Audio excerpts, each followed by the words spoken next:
आज हम लोग पढ़ेंगे क्लास 10th के, है ना। एक कहानी है 20 के दांत। 20 के दांत जिसके रचयिता हैं नलिन बिलोचन शर्मा जी, है ना। बहुत नज़दीक हम लोग का अब एग्जाम आ गया है। एग्जाम को देखते हुए, है ना, हम लोग इसका सारांश पढ़ लेते हैं। सारांश पढ़ने के बाद फिर इसका पार्ट 2 में ऑब्जेक्टिव सभी डाल देंगे। ऑब्जेक्टिव लिख लेना कॉपी पर सब। अभी पहले ध्यान से सभी कहानी सुन लो, है ना। कहानी सुनते सुनते सारा इसका क्वेश्चन आंसर तुम्हारे पास चला जाएगा। ये जो कहानी है 20 के दांत, ये नलिन बिलोचन शर्मा जी द्वारा रचित है, जिनका जन्म 18 फरवरी 1916 ईस्वी को और मृत्यु 12 सितंबर 1961 ईस्वी को है ना। हमने क्या कहा कि नलिन बिलोचन शर्मा जी का जन्म 18 फरवरी 1916, है ना। कितना अच्छा बात है, इनका जन्म और मृत्यु दोनों का जो डेट है एकदम जस्ट दूसरे का अपोजिट है।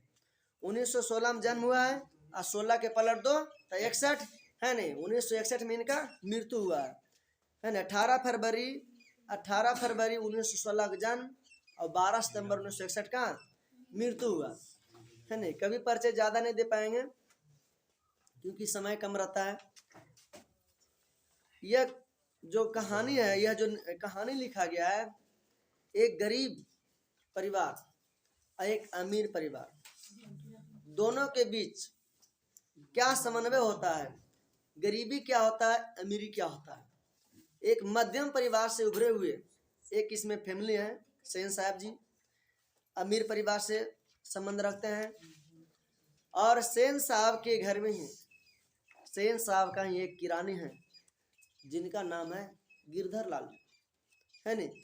गिरधर लाल जी को रहने के लिए सेन साहब ने ही अपने घर में ही एक कमरा दे रखा था। परंतु सेन साहब का जो विचार था सराहनीय नहीं था। भगवान ना करे कि ऐसे कुविचार लोगों अपना समाज में रहे। सेन साहब के जैसे यदि कुविचार समाज में रहेगा तो समाज हमारा विकास नहीं करेगा। सेन साहब यहाँ क्या करते हैं, एक दिन की बात, सेन साहब को एक गाड़ी आई थी। उस समय 7,500 का बहुत महत्व था, है ना। एक कार आया था जिसका कीमत था 7,500। पूछा जाता है कि सेन साहब जो कार लाए थे कितने रुपये में लाए थे, 7,500 में, है ना। आज की 7,500 और 1916 की, 1920 की, यानी कि 20वीं शताब्दी के 7,500 में बहुत आसमान जमीन का फर्क है। आज का 16 लाख, आज का 7.5 लाख, उस समय का 7,500 बराबर है ना। तो उस समय ही सेन साहब ने 7,500 में एक नई कार लाए थे जिनका रंग था काला।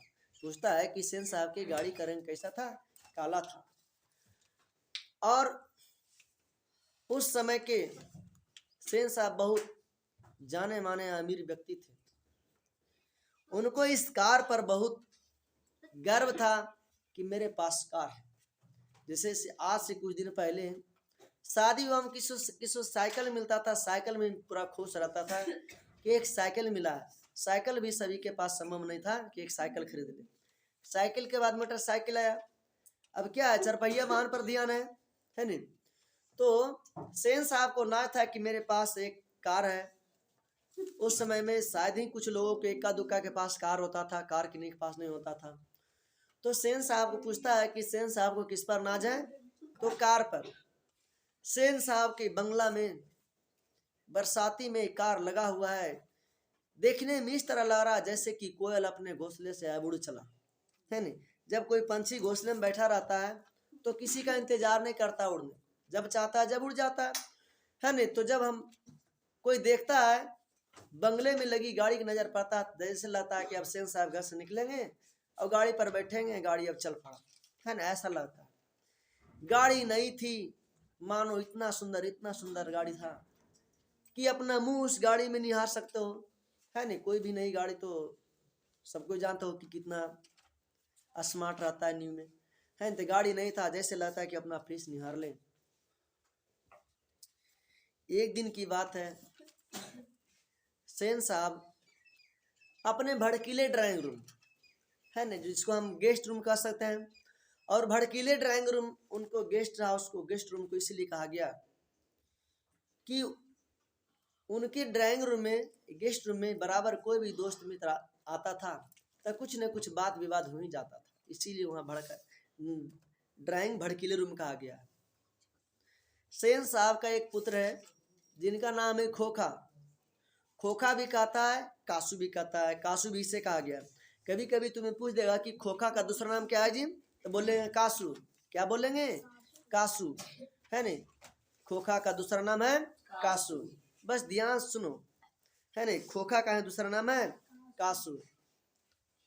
सेन साहब के 5 पुत्रियां थी। सेन साहब के 5 पुत्रियां थी। पांचों का नाम है सीमा, रजनी, शेफाली, आरती, आलो, है ना? जैसा कि मैं लिख भी दिया हूँ, सीमा, रजनी, आलो, शेफाली, आरती। सीमा, रजनी, सीमा, रजनी, आलो, शेफाली, आरती, 5 पुत्रियां हैं। सेन साहब की नाउमीद थी। सेन साहब जितने भी तरह का होता है, भगत बनिया, फलाना धमान, इलाज तिलाज, भगत बनिया, डॉक्टर, सब चीज करा लिए थे, परंतु उन्हें पुत्र नहीं हो रहा था, है न? बुढ़ापे में आकर एक संतान का उत्पत्ति होता है जिसका नाम था खोखा, है नहीं? बहुत समय के बाद पुत्र होने पर वह पुत्र को बड़ा लाड़ प्यार में रखते थे, है नहीं? लेकिन जान जाओ तुम लोग, लाड़ प्यार भी अधिक बच्चों के लिए बहुत बेकार होता है, जैसा कि इस कहानी में तुम्हें देखने के लिए मिलेगा, है नहीं? लाड़ प्यार में भी बच्चे बिगड़ जाते हैं। बच्चों को यदि लाड़ प्यार करना चाहे तो सिर्फ खाने के लिए, ना कि हर एक काम में लाड़ प्यार दिया जाए, है नहीं? वही खोखा है, लाड़ प्यार में बिगड़ा हुआ बच्चा। इतना लाड़ प्यार, इतना प्यार, लाड़ प्यार करते हैं खोखा को सेन साहब कि खोखा कुछ भी काम यदि घर में नुकसान कर दे तो कोई बड़ी बात नहीं रहता था, परंतु खोखा की जगह पर 5 पुत्रियां में से कोई भी पुत्रियां गलती कर दें तो उससे सजा मिलता था। 5 पुत्रियां को लिए कोई विशेष व्यवस्था नहीं था, परंतु खोखा के लिए घर में शिक्षा दीक्षा खान पान का विशेष तरह की व्यवस्था था। 5 लड़कियां इतनी साकुल, इतनी तहजीब, इतनी बोलने की तरीका उनके पास था, शायद खोखा में उनका उसका कुछ भी अंश नहीं था। 5 जो पुत्रियां थी, समाज में, घर में, द्वार में किसी भी व्यक्ति से बात करने का जो शैली था 5 पुत्रियां को बहुत ही गजब था। गांव मोहल्ले के व्यक्ति उनसे उदाहरण लेते थे कि सेन साहब की पुत्रियां कितनी अच्छी है नहीं? वो इतना समझदार थी कि अपने समय पर सारा काम करती थी और समय निकाल कर कुछ खेला करती थी शाम के वक्त। वो भी शायद विद्यालय में या कहीं उन्हें बताया गया था कि व्यक्ति को स्वस्थ रहने के लिए कुछ खेलना जरूरी है, इसीलिए वह खेलती थी और कभी घर में किसी भी काम का या कुछ भी नुकसान नहीं करती थी, ना घर में ना बाहर में। परंतु खोखा तो इसका जस्ट उल्टा था। छोटी छोटी सी बात में, किसी भी बात में किसी का भी चर्चा निकले तो सेन साहब, जिसे कहा जाता है बिना फीस के वकील, बिना पूछे ही अपना खोखा का बड़ाई करना प्रारंभ कर देते थे और खोखा को बड़ाई करते करते सेन साहब कभी थकते नहीं थे। लगातार लगातार कुछ ही बात। खोखा मात्र भी 5 साल का ही था तो सेन साहब का सपना था कि मैं अपना बेटा खोखा को बड़े डॉक्टर और बड़े इंजीनियर या बिजनेसमैन बनाऊंगा। बड़े इंजीनियर या बड़े बिजनेसमैन। पूछा जाता है कि सेन साहब खोखा को क्या बनाना चाहते थे, तो हम कहेंगे इंजीनियर या फिर बड़े बिजनेसमैन। बात फिर हुआ, सेन साहब सोचे कि चलो ऐसा करते हैं, इसे इंजीनियर बनाना है तो अभी से ही क्यों ना कुछ बड़ी लोहार को घर में बुला लें और उसके सामने कुछ ठोक पीट करेगा तो उससे कुछ अभी से ही हथियार औजार पकड़ने का नॉलेज हो जाएगा। इस उद्देश्य से सेन साहब घर में एक अलग लोहार बढ़ी को घर में प्रबंध कर दिए उसके सामने ठोक पीट करने के लिए, है ना, ताकि औजार से इसकी नन्ही हाथे अभी से वाकिफ हो जाए। एक दिन की बात है कि सेन साहब के भड़कीले ड्राइंग रूम में कुछ मित्र आते हैं और बैठने के बाद बातचीत की हवा में कुछ न कुछ चर्चा निकल पाता है। तो स्वाभाविक बात है, कहीं भी 5 आदमी 2 आदमी रहेगा वहाँ सन्नाटा नहीं रहेगा, सुख दुख सर समाचार होता ही रहता है। इसी तरह सुख संवाद हो रहा था जिसमें एक पत्रकार महोदय थे, है ना। सेन साहब के मित्र कुछ लगाए थे, उन मित्रों में से एक कौन थे? पत्रकार महोदय। और जो पत्रकार महोदय थे वो दोस्त भी थे और दूर से रिश्तेदार भी लगते थे। पूछा जाता है एग्जाम में कि पत्रकार महोदय सेन साहब के कौन थे? तो दोस्त भी थे और दूर से रिश्तेदार भी थे, है ना। सेन साहब के दोस्त भी थे और मित्र और रिश्तेदार भी थे। कौन? पत्रकार महोदय, है ना। पत्रकार महोदय के साथ खोखा की उम्र के हैं या थोड़ा छोटा है, पत्रकार महोदय के साथ ही पत्रकार महोदय का एक छोटा लड़का भी साथ में आया था। उस बच्चे को कुछ हरकत देखकर किसी ने पत्रकार महोदय से यह पूछा कि बच्चा पढ़ता लिखता है या नहीं। अरे भाई, तो जिससे कोई भी पूछेगा तो वो ना जवाब देगा। लेकिन इतना ही में सेन साहब क्या करते हैं? सेन साहब के कुछ पूछा नहीं गया है खोखा के बारे में। पूछा गया पत्रकार महोदय से कि वह जो बच्चा है बड़ा होनहार मालूम पड़ता है, कहीं स्कूल जाता है या नहीं, पढ़ता है या नहीं, है ने। जह टीसी का आता बिना फीस के वकील।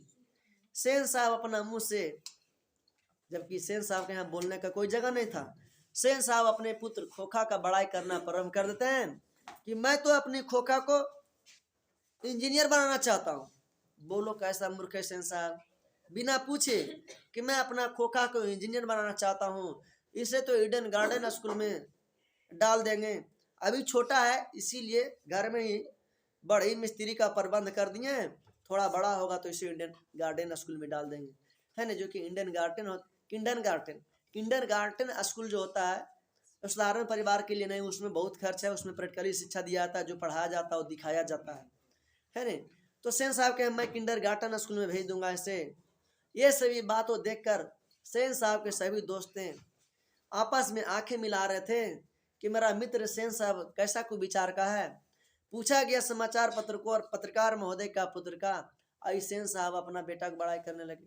और यह बात को सेन साहब लगातार दोहराए जा रहे। अपना दोस्त का भाव भंगिमा को भी नहीं देख रहे थे कि मेरा दोस्त का कैसा मूड है। शायद सिर उठाकर अपना दोस्त के मुंह को देखते तो सेन साहब को पता चल जाता कि लगता मैं कुछ गलत हूँ, परंतु ये दोस्तों का मुंह भी नहीं देख रहे थे, क्योंकि इन्हें तो खोखा सर्वोपरि खोखा ही खोखा था। खोखा का इनका नाश चढ़ा हुआ था, नशा कि खोखा जो भी होगा मेरा खोखा से बड़ा कोई नहीं सकता है। इंजीनियर बताते बताते वह थकते नहीं थे, है नहीं। इतने में पुनः पूछा गया फिर से पत्रकार महोदय से कि बताइए जरा ये बच्चा पढ़ता या नहीं, है नहीं। सेन साहब तो पूरा बता दे कि इंजीनियर बनेगा, डॉक्टर बनेगा, लेकिन देखो पत्रकार महोदय कितने अच्छे जवाब देते हैं। पत्रकार महोदय कुशलता पूर्वक शांत स्वभाव में बोले कि मेरा बेटा यानी पत्रकार महोदय का पुत्र वो इंजीनियर बने या डॉक्टर बने, मैं कह सकता हूँ, उसे फुल आजादी है, वह जाने क्या बनेगा। हाँ, मेरी तरफ से सहयोग रहेगा, सही बात है, जब तक पिता का सहयोग नहीं रहेगा तो बेटा कैसे बढ़ेगा। लेकिन सिर्फ पिता को कहने से बेटा कुछ नहीं बन सकता। बेटा को रुचि कोई और क्षेत्र में, अब बाप कह दें कोई और क्षेत्र में, नहीं बन सकता है ना। खास करके शिक्षा तो जबरदस्ती किसी को कहता है ना कि किसी पर बोझ थोप दो, बोझ नहीं थोपना चाहिए। यदि कोई बच्चा को मैथ पढ़ने में अच्छा लगता है, उसे कह दे तू हिंदी का टीचर बनो, वो बच्चा ज्यादा से नहीं होगा, है नहीं। इसीलिए पत्रकार महोदय कहें कि मेरा बेटा, मैं यही चाहता हूं कि मेरा बेटा सबसे पहले एक जेंटलमैन बने, एक ईमानदार व्यक्ति बने, एक समाज सेवी व्यक्ति बने, और बाकी इंजीनियर और डॉक्टर बनना उसकी इच्छा है, वह मुझे उससे पूरी आजादी, वह कुछ भी बन सकता है, मेरा सहयोग रहेगा। यह बात सुनकर सेन साहब जी का जो कि जी ऐठ गया, उन्हें सही समझ में आ गया कि मैंने क्या कहा और पत्रकार महोदय ने कितनी अच्छी बात कही। अब मैंने तो सिर्फ अपना मन से ही अपना बेटा को बड़ाई कर दिया अधिक, है नहीं। एक तरह से कहो तो सेन साहब क्या हो गए? लज्जित हो गए। क्या हो गए? लज्जित हो गए। फिर देखो बात क्या होता है। यही बातचीत के जिलेबी छन रहा था, जिलेबी छनते छनते बाहर से कुछ हल्ला गुल्ला की आवाज आया, जैसे लगता किसी से झड़प हो रहा है, ऐसा लगा। ये हल्ला सुनते ही सेन साहब निकल कर बाहर गए, और बाहर गए देखते वहां जो इनका शोफर है, सेन साहब का शोफर, वो एक महिला पर झड़